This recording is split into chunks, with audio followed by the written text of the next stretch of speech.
સુરત જિલ્લામાં મેઘરાજાની વહેલી સવારથી પધરામણી। જિલ્લાના બારડોલીમાં વહેલી સવારથી જ વાદળછાયું વાતાવરણ। બારડોલી તાલુકાના બાબેન ગામ તેમજ રામપરા, ખરવાસા જેવા આસપાસના ગામોમાં 15 થી વધુ મિનિટ વરસાદ વરસ્યો। 15 મિનિટથી વધુ વરસાદ વરસતા છેલ્લા કેટલાક દિવસોથી લોકો અસહ્ય ગરમીનો માર સહન કરી રહ્યા હતા।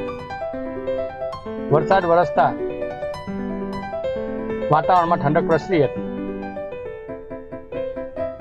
જેને લઈ બારડોલી તાલુકા તેમજ આસપાસના વિસ્તારમાં વરસાદ વરસતા ખુશીનો માહોલ જોવા મળ્યો।